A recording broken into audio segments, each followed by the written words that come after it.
Hello.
Welcome, everybody. So good to have you. I see familiar faces, and there are a lot of new faces here, too. Just so wonderful to have you all. And to talk about this incredible course coming up in January. So first, I just wanted to invite you all to put your name in the chat box, say where you are. Feel free to name an organization that you're connected with, or a comment, or whatever that you would like to share with this community. And I'm going to start with a quote, which is very much at the heart of Brian's work in this upcoming course. And we can't really ponder it enough, actually. So here's the quote. Cosmogenetic experience is the direct awareness that it is the universe as us experiencing reality. I'll read it again. Cosmogenetic experience is the direct awareness that it is the universe as us experiencing reality. That's a quote by Brian Swim. And I should, I suppose, introduce myself. I'm Jennifer Morgan. I'm president of the Deeptime Network. And so excited to be part of this team. So let me introduce the team. Brian Swim is the author of several well-known and influential books and is co-author with Thomas Berry on The Universe Story and with Mary Evelyn Tucker on the award-winning book and film Journey of the Universe. His book Cosmogenesis is an early example of the autocosmological genre. His most recent work is The Story of the Noosphere, co-authored with Monica DeRasp-Bowles. Carolyn Cook is the author of 3 award-winning works of fiction and a professor in the Interdisciplinary Arts MFA program at the California Institute of Integral Studies in San Francisco. Ezekiel Fugate is the co-founding director of Deep Belonging, a co-founder of the Springhouse Community School, and a co-editor of Starborn, the Journal of Autocosmology. He is currently completing his dissertation under Brian Thomas Swim and the Philosophy, Cosmology, and Consciousness program at the California Institute of Integral Studies. So, Brian, take it away. Welcome, everyone. Great to be here with you in this cyberspace. I want to give you a sense of our course. All of us will be doing the same thing, but I know it's a big decision, and so I'm hoping that what we say will help you make the right decision. So let me begin with the notion of a new story, new cosmology. What is that really referring to? A number of things, but what we will focus on is this this awareness. It's an amazing awareness that the universe is unfolding. The universe is unfolding. But this is a radically different way of looking at the universe. At least when we examine past cultures, like say the Greek culture in the West, the universe was there. It's called the cosmos. It was in place, put in place by a divine being, perhaps, or just there. Excuse me. And now we have this sense that the universe isn't here yet. There's all sorts of things that are here, and they're fantastic, but not the fullness of the universe. It takes a while to really get that. When we talk about the unfolding universe, the connotation is, okay, the universe is continuing to build new stars, maybe a galaxy or two, but we're here and we're set, and the universe might be getting a little bit bigger, but no, we don't know exactly how deeply the changes are. Now, this holds as well for the understanding of humanity. Humanity is unfolding. Humanity isn't yet fully here yet. We have speculations from some brilliant people about where humanity is going, and maybe it's true, maybe it's not. We don't know yet. But the principal thing I'm trying to convey here is that the universe is unfolding in ways that are new and creative and powerful. And our discovery is that what it means to be human is to participate consciously in this unfolding, in this development. So an image I would like to use to look at the difference of what it means to be a human this way. If you go back, now I'm gonna give you a sentence right now that has never been uttered in the history of humanity before this time that we live in. It is, we've been human. Homo sapiens have been around for like 300,000 years, and never once was this statement ever said. Here it is.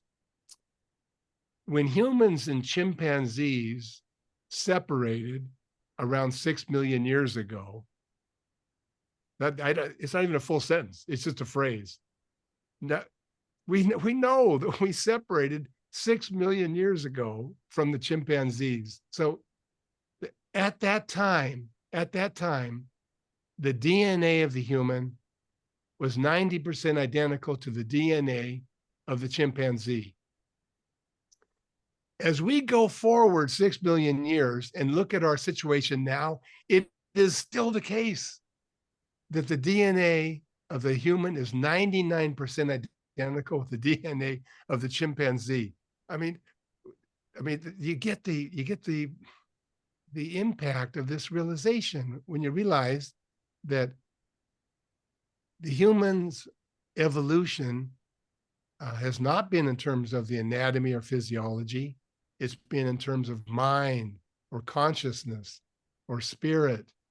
It's that is where we have put our energies. a stark image, which I just love, is to think of, but by the way, this is not anything to do with saying humans are better than chimpanzees. Not at all. They're doing great compared to how we're doing. It's mainly to emphasize what it means to be human. So uh, we've invented so much. We've discovered the biology of our human bodies. We've found this evolutionary lineage going back billions of years. You know, we've built 10,000 cities. We've gone to the moon. And during all of this time, the chimpanzees have been happy there in the Central African forest. And this isn't to say that they're beneath us or anything.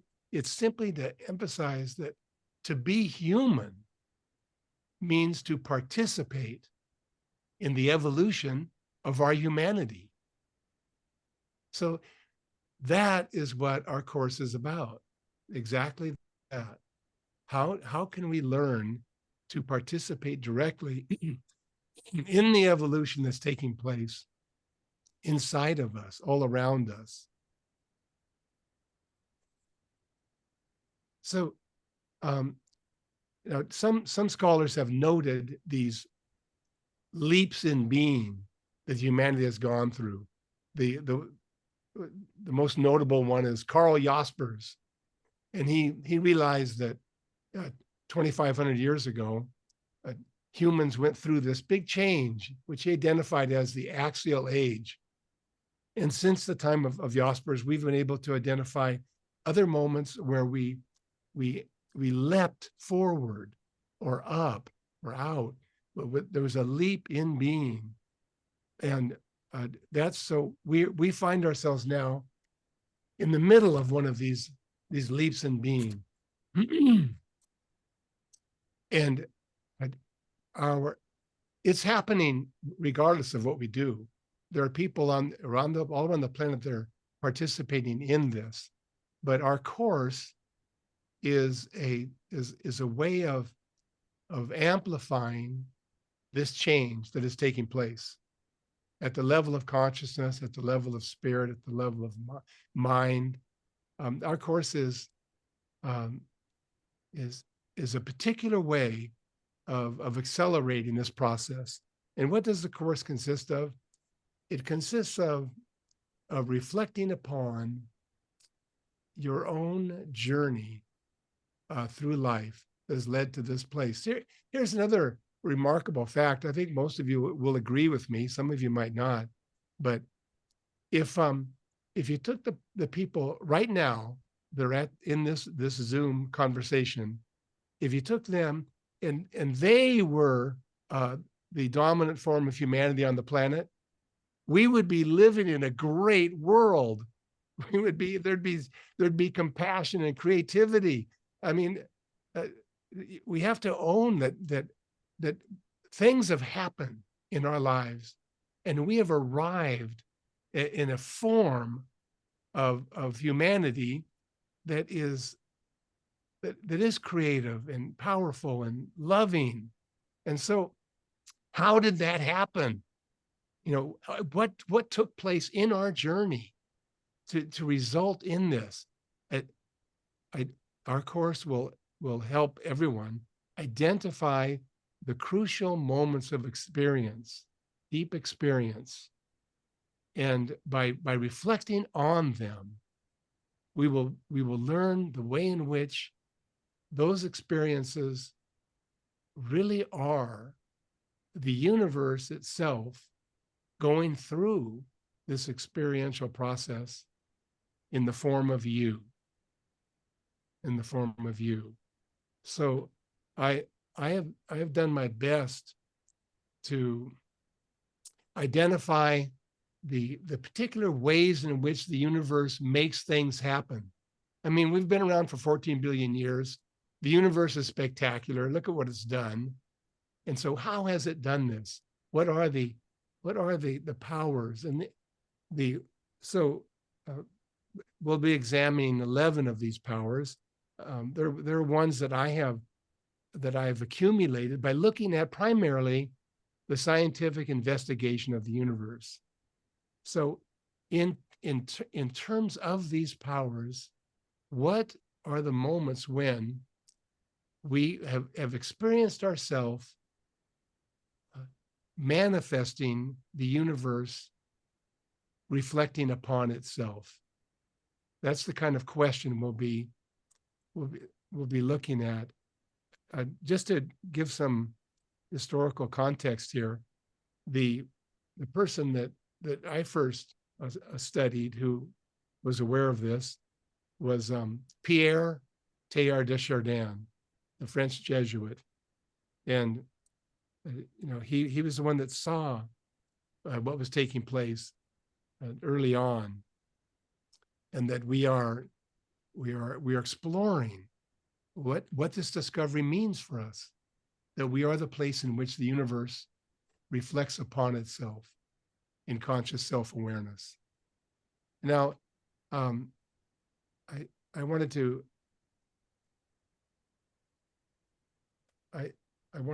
give you a sense of how this would take place.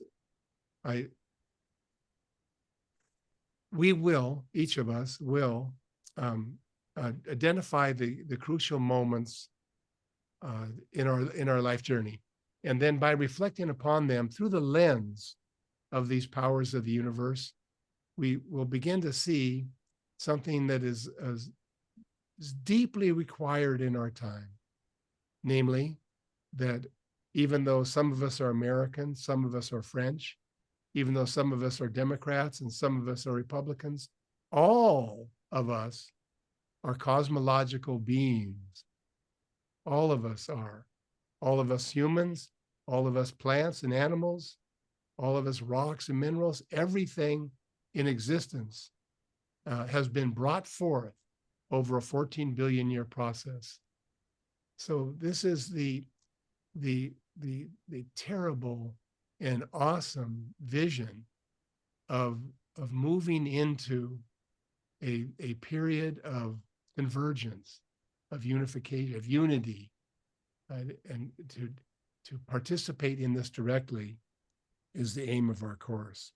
I want to give one example just to give you a sense of it. So the experience I had that was very deeply moving to me was when I was in New York City in the Cathedral of St. John the Divine, and so my wife Denise was in a pew, and she was nursing our young son, but my mother was also there.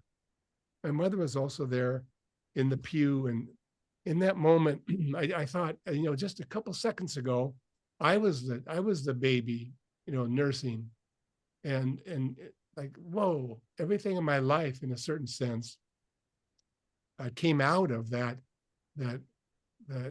deep experience of attachment, of bonding, and so then when I reflected upon this, I realized that one of the ways in which to understand what was taking place is the harmonization of the strong nuclear interaction. So harmonization is Teilhard's phrase. So the strong nuclear interaction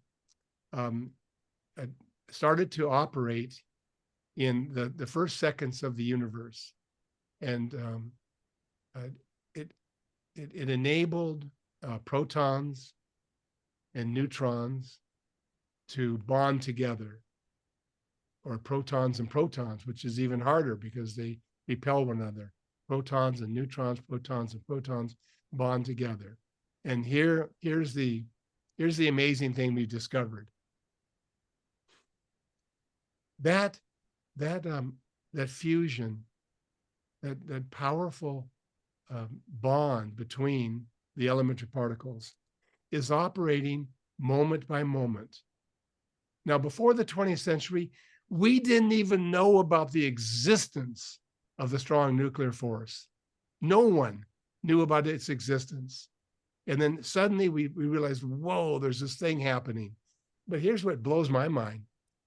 If the strong nuclear force stopped just for 1 second, just took a break, just give me one second when I don't have to be bonding together, the entire universe would turn to dust. I mean, in an instant, the earth would be dust, everything, the galaxy would be dust. So we have been unaware of this power. But what does it mean?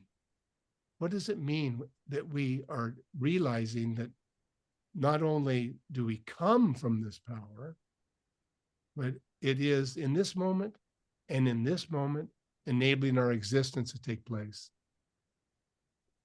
So then the third, so there's the experience in your life, reflection upon it from the point of view of the powers of the universe. And the third thing that we'll be doing would be to analyze where in history this power shows itself early on. And so, for instance, in this case, we have at least from the Jewish tradition, we have the concept of Hesed, this concept of this powerful bonding force that we call love, and love, but love in a very particular way, love that is holding things together for the good of the whole, and there are other forms as well. So that would be our course, our basic course, and let me finish by just saying the even though we can talk about these powers of the universe as being one of 11 different powers, it is not the case that there are particular experiences that are particular experiences that we can enumerate and say that these are the experiences that are leading us into the next era of humanity. I say this as a hypothesis, really, that the journeys that each of us has taken, the journeys are unique, and the experiences are unique. There isn't a template, and that's why I consider this course an endeavor of collective intelligence, because it is through our dialogue and our conversation with each other and our reflections upon the posts of each other. It's through the entire community that we arrive at the deeper insights concerning how we are moving into this next era. I'm going to ask Carolyn Cook, Professor Carolyn Cook, to reflect with me on this. Well, for those in the room, I think you just got a taste of what it's like to spend 10 minutes with Brian Swim. And if you spend 10 hours, it sort of takes the top of your head off. But I think Brian and I used to teach courses in philosophy and novels, and Brian reflected on the powers of the universe, and we invited students to write out of that. But I think some of these, the idea of autocosmology has really developed in your mind, in my mind, in Ezekiel's mind since then. And I think one of the refinements that you've brought to this course that makes it so exciting is this invitation to sort of imagine writing as a form of consciousness, which it is. Writing is consciousness, and to kind of build on our consciousness through thinking about our own experiences of life as fractal experiences of capital L life, is incredibly powerful. Even to imagine our own stories in that way. I think the other aspect of this course that I find really exciting is that there's an option to do an autocosmological laboratory with Ezekiel Fugate, who is one of the editors of the Journal of Autocosmology. Starborn. And I would just say I had an incredible experience this spring of being a contributor to that journal. And I had the experience of being edited and supported by Easy, who is, I think, just a really important thinker. He's doing a dissertation on autocosmology, essentially, which I hope he speaks about. And I think the opportunity to have Brian's talks about the powers of the universe, time to reflect on these experiences in your own life that are operating in that way. And Brian's book, Cosmogenesis, really is a wonderful template for just those kinds of experiences and how they turn you in a different direction than you might have gone otherwise, and add up to more than the sum of their parts, more than your plans, your ideas, your fate, your destiny, whatever. They become a form of consciousness.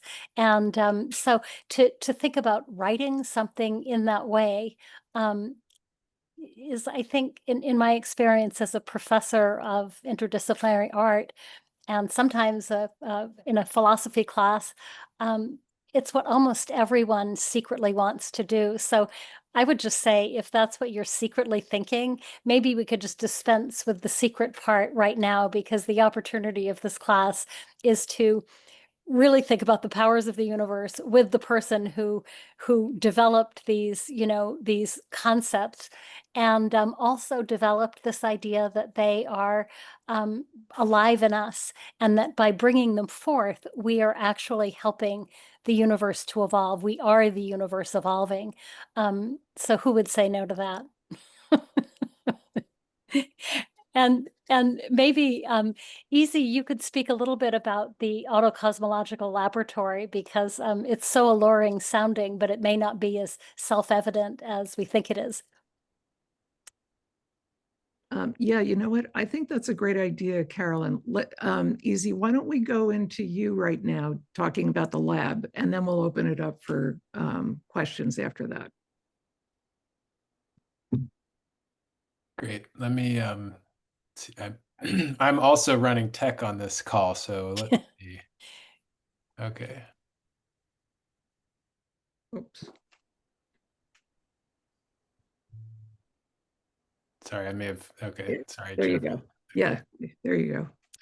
Thank you. Hi, everyone. A lot of people in little boxes here. It's great to see where everyone's calling in from, and it's just such a tremendous honor to be sitting here with Brian and Carolyn and Jennifer and all of you. Really, in some ways, I feel like anything I have to say would maybe just be a restatement of what's already been said. But let me give it a try, because sometimes hearing things another way or from a different person can help in some way. So I'll start just by echoing, what I've heard Brian say over the years, which is that the most amazing discovery coming out of, modern science is that the universe is still under construction, that we live in this developing universe. And as I've thought about, what that really means, and I've thought about scientists who started waking up to this idea of evolution, it has hit me that I think ever since the time of Darwin and some of these early thinkers, the fact that they were confronted with this reality that we're not just looking at a process, but we are a process, and we haven't known how to make sense of that, how to integrate that. We have this narrative of evolution as something sort of happening out there, and we have this comprehensive story available to us, but we don't know what it means to be the universe in the form of a human. And in fact, I would say we have a responsibility to figure that out. And I think that's what this course ultimately is about. It's wrestling with what does that actually mean, and how do we actually live an answer to that question through our own lives and through our own experience. Science tells us that this is the identity, but it's really up to us to add the meaning to that story. So And how do we do that in such a way that it actually starts to restructure our minds, that it starts to influence our entire being? I think about the situation. When I think about the story of the universe, one of the moments that is the most captivating to me is the emergence of the eyeball. It's just, to imagine that there was a time on Earth when there were no eyeballs, and then all of a sudden Earth developed eyeballs.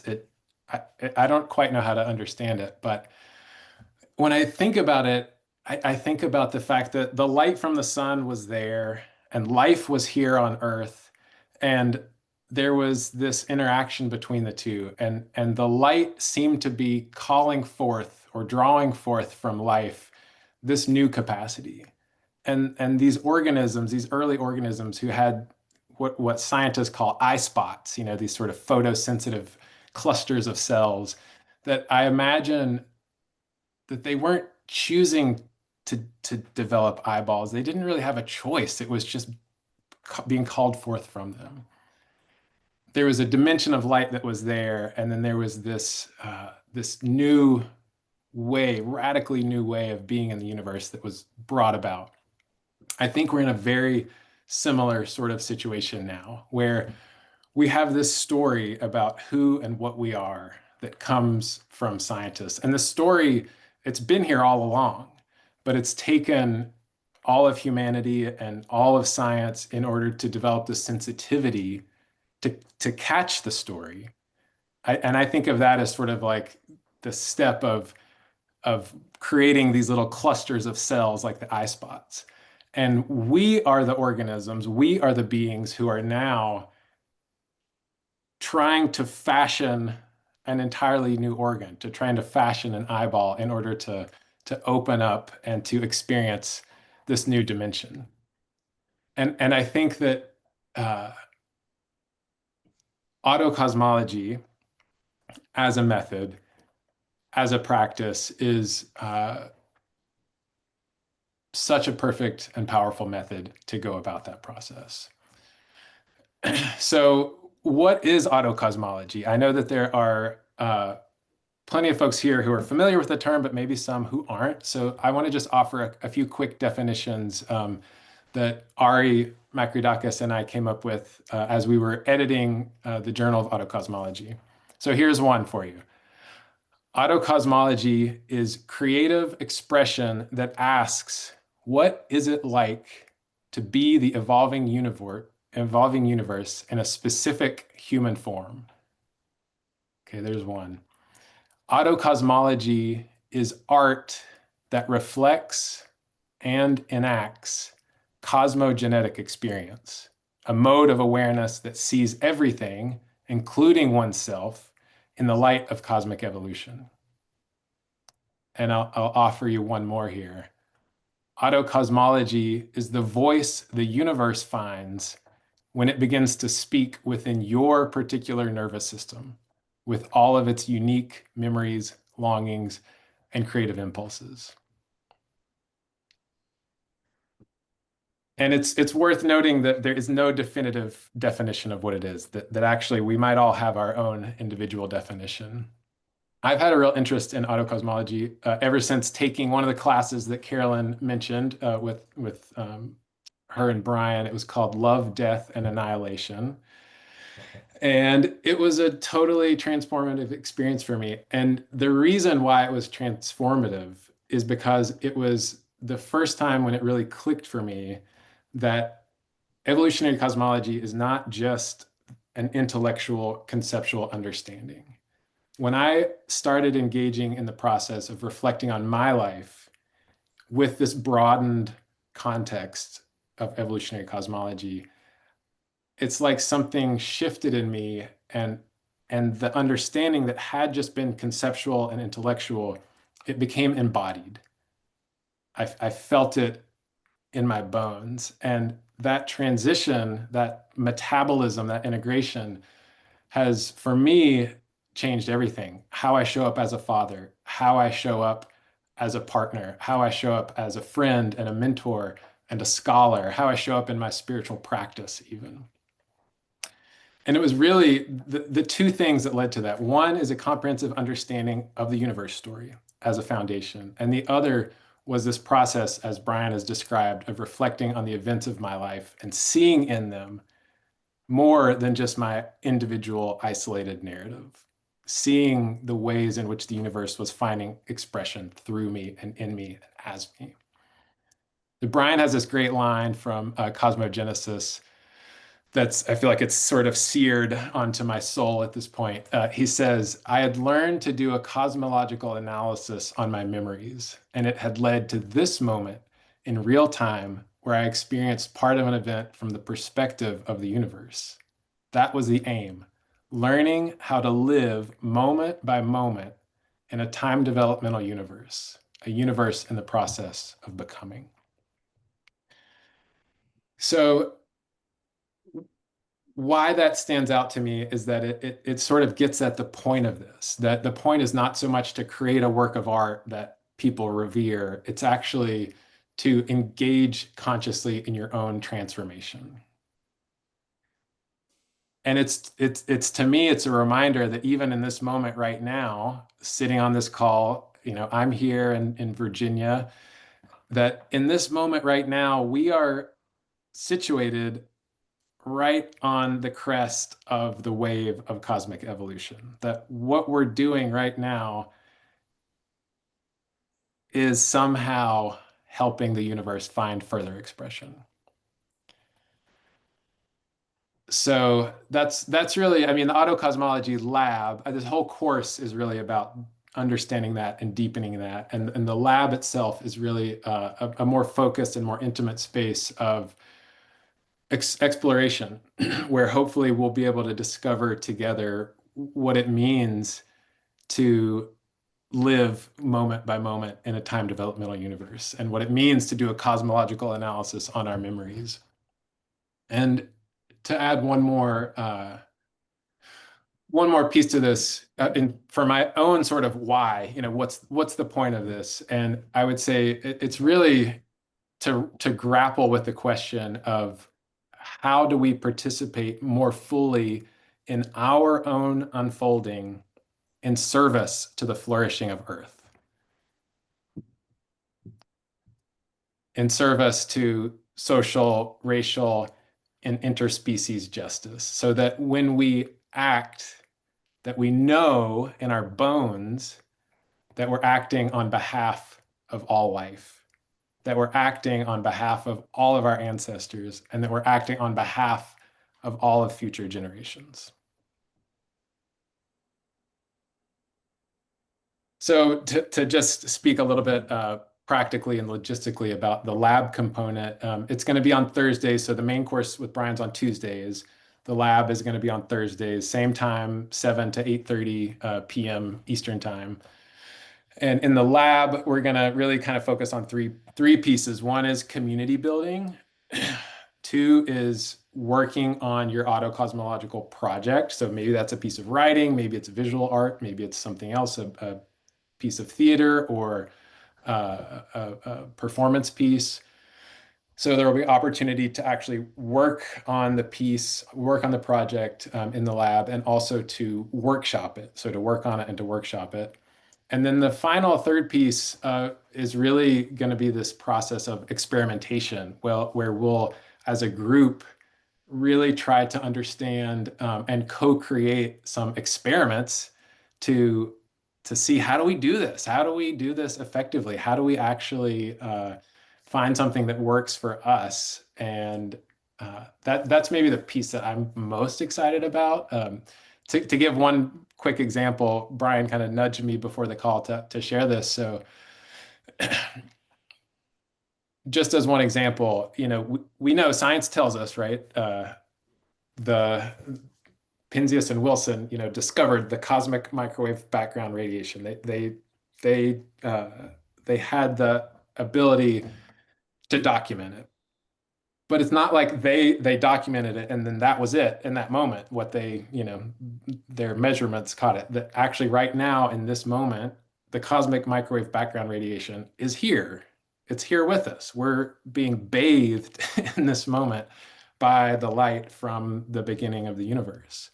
And so what does it mean to actually try to sustain an awareness of the cosmic microwave background radiation as we move through our week? So one of the things we might do in the lab is to offer sort of an experiment like that. Like how do you sustain that awareness over the course of a week, and then come back together and reflect? How did that go? What changes when you try to hold that awareness as you move through your day, when you're, you know, checking out at the grocery store or kissing your lover or praying? What changes when you try to hold that awareness as you move through your life? I think that's most of what I wanted to share.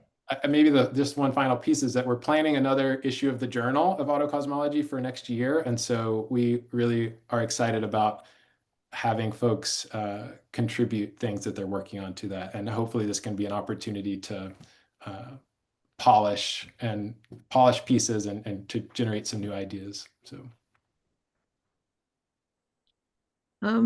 Easy. Can I just jump in right here? Please. So let's say most of the things you mentioned are sort of art and writing projects. What about if somebody's working on an earth law project, or, you know, working on all kinds of things, let's say, you know, activism? Can you see that coming into the lab as well? Yeah, I feel really open to what people would want to bring into the lab. Yeah. I think those are really great examples, Jennifer. Yeah. And I would say too, you know, I know some people have projects underway, and some people, you know, maybe have been sort of sitting on ideas that they don't quite know how to start or don't know what form it'll take. And we really are welcoming both of those folks who have a clear project they're working on, and folks who don't yet have a clear project, but really feel that there is something in them that wants to be born. So. Great. Well, how about we open this up? I'll take the spotlight off of you. Okay. Wait a minute. Oops, I just lost you. Oh, there you are. Okay, stop. Remove spotlight. And let's just open this up to questions. Oh, we got Suzanne already. Well, and if you want to put a question in the chat, Easy, maybe you can help monitor the chat box as well, to see if we're getting questions in the chat box. But sure, Suzanne, go ahead. you know, I'm just sort of bursting here with what I'm missing, that Brian couldn't do himself, touting his own horn, but I want to be a cheerleader, give a testimonial here to the value of working with this material. It is life-changing. What I would say about that, just the overall change, you come out of really ingesting this material, and you come out of it with a sense of being privileged to be a human being.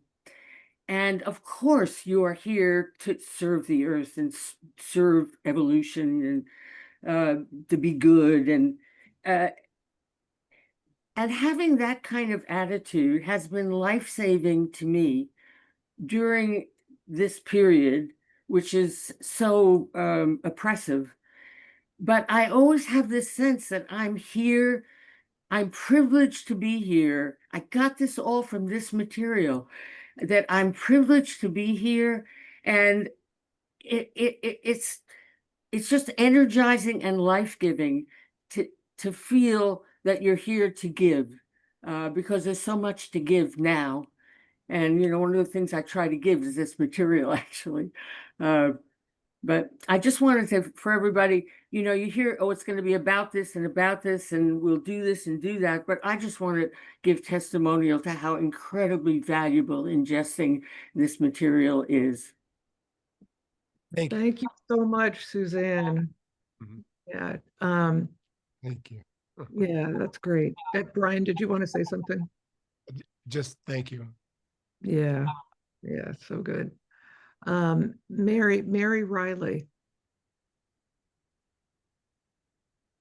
Yeah, hi, everybody. I took the course last year on autocosmology, which I thought was fascinating and extremely helpful.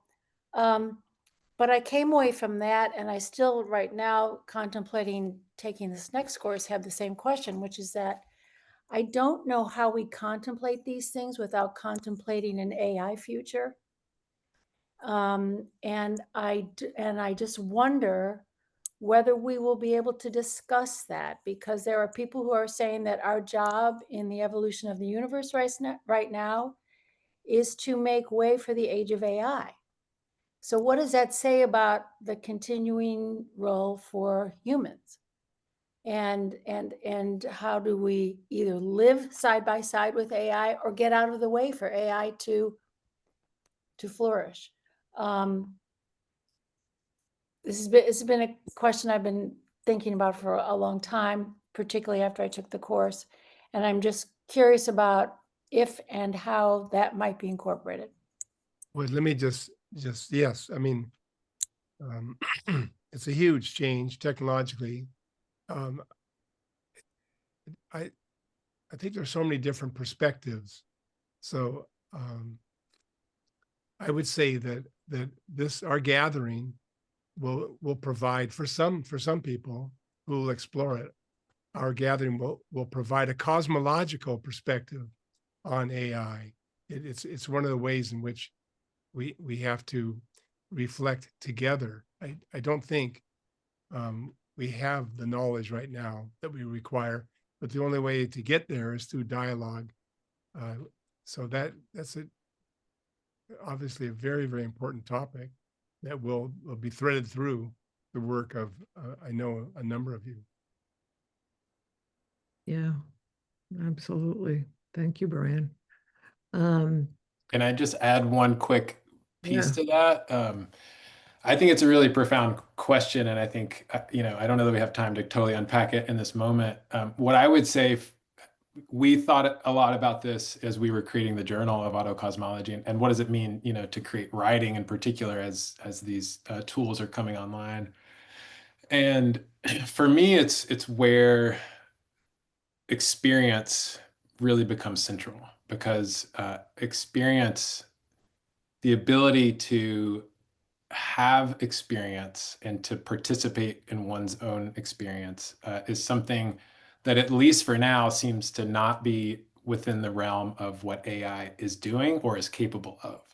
That it can do all of these tasks, and it can, it's going to disrupt the economy and have major implications, but I don't know that it's going to have the capacity to look at a sunset. I don't know that it's going to have the capacity to stare into its child's eyes or to feel heartbreak when a loved one passes away.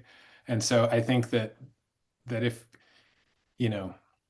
yeah, for me, it's just an invitation to revisit the question of what is the universe up to, and why are we here? And if we're not here to actually inhabit our experience, then what's the point? And so my hope is that it'll actually precipitate a focus and a renewed sort of emphasis on some of these really fundamental cosmological questions about what is uniquely human.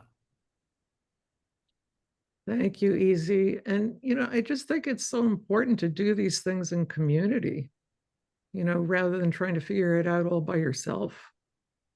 That's one of the biggest reasons to have groups like this, and is the context that we're looking at it within makes all the difference. Yeah, thank you so much.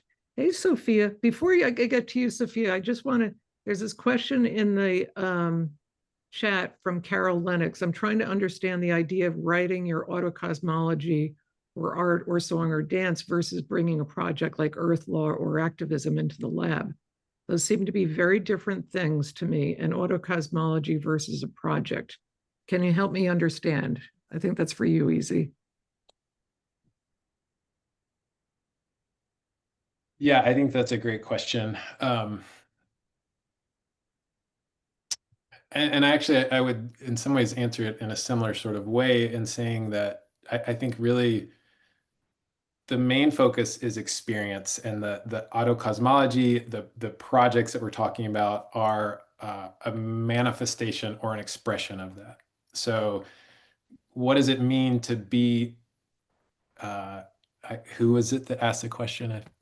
Carol Lennox. Carol, yeah. What does it mean to be Carol, experiencing Carol's self as the 14 billion year creative process? You know, maybe the expression of that experience comes through as a poem or as a painting. Maybe the expression of that comes through as a desire to advocate on behalf of the rights of a local river, or maybe it is an educational project to support children. So, I mean, I think that in one sense, autocosmology, there's a way of thinking about it as a sort of as a literary genre, as a way of writing and speaking about one's experience. But I think we're trying to keep the door open to other expressions so that people can have a space where they feel supported and seen in exploring the project that they are really passionate about bringing forward right now. So I don't know if if that answered your question or not, but Yeah, that helps. Thank you. Oh, good. Oh, very good, Carol. Thank you. The main idea, it's the universe that's doing it, no matter what we're doing. You know, whether it's an artwork or whether it's a cause on behalf of a river or whatever it is, it's the universe doing it. So how does that, when we contextualize it that way, how does that change our energy about it? How does that change our inspiration to do it? How does it change our being able to do it? I mean, it seems to me that it changes everything, no matter what we're doing. Sophia. Yeah, just amusing, little amusing. I would like to echo what Suzanne, I think, was saying earlier.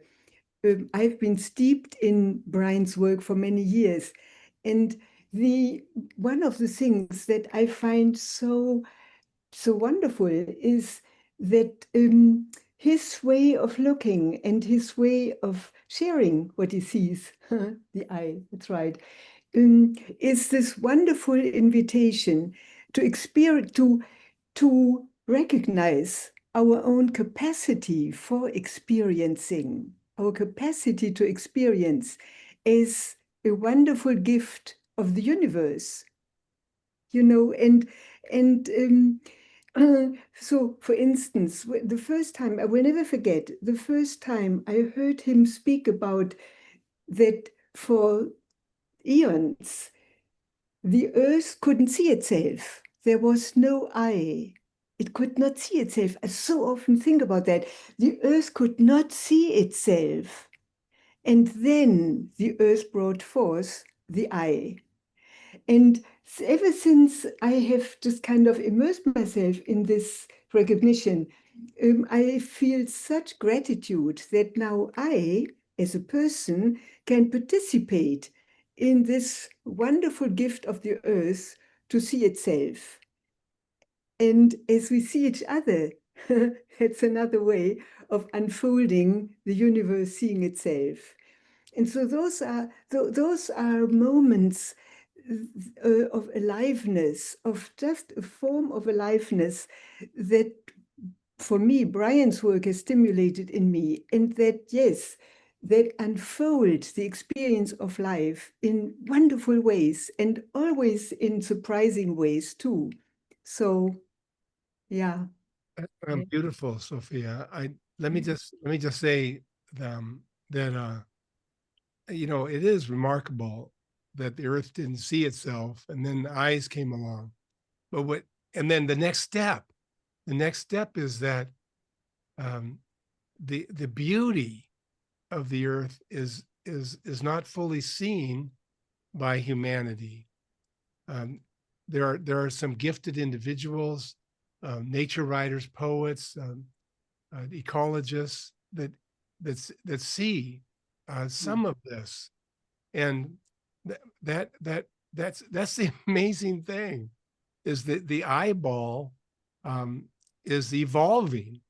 You know, it's evolving, and it's the eyeball with the brain, with the heart, with the body is evolving, and we here's a profession of faith. I mean, it will take time, but but the glory of the earth it will be seen by the earth sometime in the future, and we will be living different lives. Nancy. I just want to say that from the time I first heard you, Brian, presenting the powers of the universe, I was hooked, because you said the powers of the universe are not just in the universe, they're in the galaxies, they're in our planet Earth, they're in the human, and they're in each one of us. I have listened to that that CD so many times and taken notes on it. I even led an 8-day retreat focused on individual powers of the universe for each day. Only did 8 of them. But the powers of the universe, when you think how they are in each of us, not just in the universe, because we are, as you said, we are not the universe, we are universe manifesting in this human individual being. So thank you for the beginning of the powers of the universe and for continuing your great work, Brian, because I'll tell you, it has moved through me in very powerful ways. Well, thank you very much. Oh, thank you, Nancy. Thank you. Thank you very much. I just want to add, when you speak about allurement, transformation, emergence, cataclysm, we live all of these. They are in our earth. They're in our human species. They're in us individually. So those powers are just so well stated, Brian, just so perfectly articulated. So thank you. Oh, thank you again, Nancy. Thank you. Since we only have a few minutes left, and we're going to get to Anne and Sheila, but I just wanted to prompt each of you who are in the room to be thinking about what difference would it make to you, for your life right now, to be in this course? Could you see it making a difference? How do you envision that? Because how you answer that question is going to help guide you in whether, you would like to join this course or not. All right, so let's get to Anne. Thank you, Jennifer and Brian and Carolyn and Easy. It's such an honor to be here and just listening to everybody reflect on how we know ourselves to be, what the universe does, of course, is one of my favorite topics as well. And I just, as you were just saying, Brian, about how the eye and how we see is evolving, and then you mentioned something, the beauty of the earth is not seen by everyone. And it's so true. But it also is true that I think a lot of people see it, but they don't know yet how to make meaning for themselves or how to express that meaning in an articulate way quite yet. But I just have a really short little experience that I wanted to share that has to do with seeing beauty, but not from the eyes of the human, but from the eyes of animals. And that is several years ago when I was hiking up on the Olympic Peninsula, I was driving back from the trailhead down the road, and there was some very dramatic cumulus clouds on the horizon, and the sun was kind of coming through, and it was really stupendous. And I could feel that. I was myself having kind of a mystical moment, seeing that beauty. And then I looked over, I pulled over to the right because I could see a group of deer that were on the kind of the edge of a cliff under some trees, but they had a really good view of this beautiful sky and these clouds. But there was a few deer that were actually looking out to the sky and just standing there in this place of awe and wonder, looking at the clouds. And at first I didn't believe that that's what they were doing, is appreciating beauty. I thought, oh, are they, what are they doing? But there was no scientific explanation for it. I knew in my heart and soul that they were having a moment of beauty. And I'll never forget that experience. So it's so true that the universe is just wanting, just waiting for more of us to see beauty in the way that the world soul and the other than human sees beauty, Yeah, Beautiful. thank you.